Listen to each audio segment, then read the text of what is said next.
انا عشان الصواريخ دي بقى التلفزيون بيصور بقى. التلفزيون بايه؟ بيصور.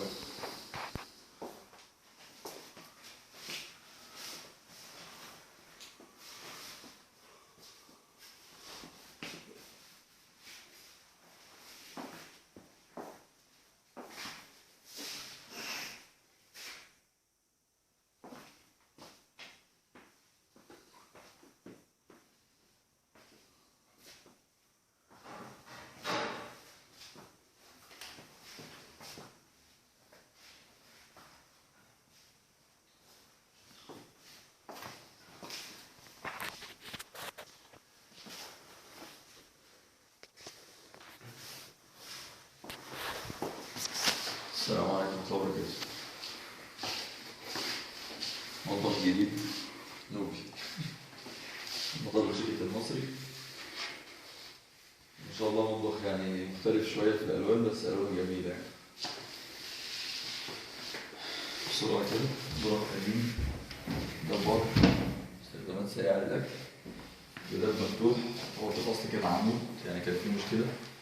لما بقى دلوقتي الدولاب ده جلد العمود ادى كمان شكل جمالي، يعني ده العمود مبقاش فيه عمود خلاص.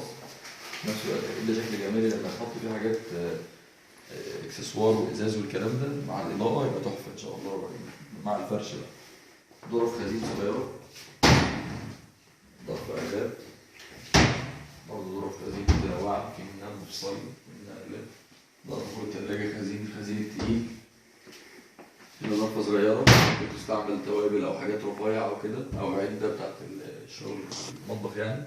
المكان ده ممكن استخدامات كتير، منها ممكن لو في مثلا شنطة المعالق والسكاكين والحاجات دي ممكن تحط هنا. ممكن لو في حاجة اكسسوارز نفس اللون الليموني ده تحط هنا، تبقى جميلة جدا إن شاء الله. وده ضفتين خزين أهو، بس ضفتين خزين في عمق كبير جدا، يعني يشيلوا حاجات كتير جدا. ممكن الخزين بقى الاكل والشرب والحاجات اللي هي ايه بايدي. طبعا كان في هنا الشباك، احنا عايزين فوق البوتاجاز نحط الهود عشان يشفط الابخره والهواء والسخن والحاجات دي والروائح، بس كان في شباك فاحنا عالجنا المشكله دي. احنا شغلنا الاثنين سوا، الهود شغال دلوقتي بيشفط الهواء، في نفس الوقت الشباك ممكن يستخدم ببساطه جامده جدا. في ضرفه سلك ورا عشان لو حبوا يسيبوا الشباك مفتوح اصلا، ضرفه سلك قافل. في هنا الفرن توصيل الكهرباء بتاعته، الميكرويف هياخد منه. ضرفه خزين صغيره زي ضرفه الخزين الصغيره في الفريزر. هنا ضرفتين خزين مزدوج، ضرفتين خزين مزدوج زي بعض. وهنا بقى الصفايه، صفايه ستانلس ليها درج تصفيه الميه عشان ما تكونش مفتوحه، لان المطبخ طبعا ميزه انه يكون المطبخ متقفل تمام عشان الاتربه والحاجات دي. شكل جميل جدا، والاضاءه كمان عامله شغل، ولما يتحط فيها الحاجات اللي هي تتعلق فيها بتدي شكل اشيك من كده كمان. الجنب ده كله بتاع الميه، بس احنا برضه خرجناه بشكل ايه انه مطبخ يعني. غساله هدوم، غساله اطباق، وهنا الحوض ده طبعا استخداماته من تحت كتير جدا. ممكن فلتر ميه، انبوبه، باسكت زباله، وطبعا خرطوم الغاز بيطلع من عند الانبوبه هنا بيمشي من تحت الوزره كل ده يروح للبوتاجاز عشان يوفر ضرفه بدل ما نستخدم ضرفه للانبوبه. وهنا دي النهاريه اللي هي بدايه المطبخ. لو لاحظت دخلة المطبخ كده ما ضيقتش، يعني ما شاء الله دخلة واسعه، وحتى لو عايز يدخل ترابيزه، يدخل كراسي، يدخل اي حاجه مش هيحس باي مشكله. اتنين معديين جنب بعض ومفيش مشكله. حد بيناول حد اكل، او في مثلا عزومه في مناسبه ولا حاجه. ما شاء الله لون الرخام متناسق جدا جدا مع لون المطبخ.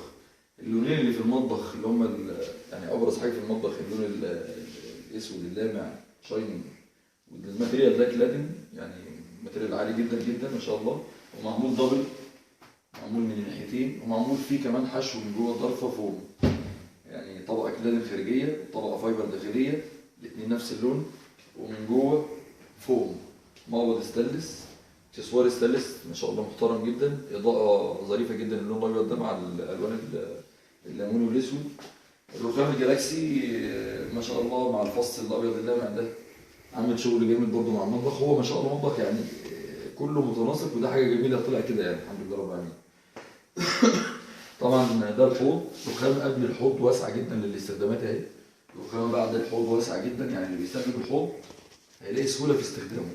بيستخدم البوتاجاز هيلاقي على يمينه رخامة، على شماله رخامة. طبعا في حتة شمال رخامة لسه ما كملوش، وإن شاء الله هيكمل إن شاء الله.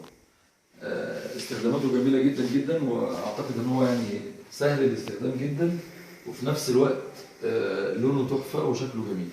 برضه ثانية واحدة كده، في هنا دي المكان ده كان مقتول ميت مش هينفع يستخدم.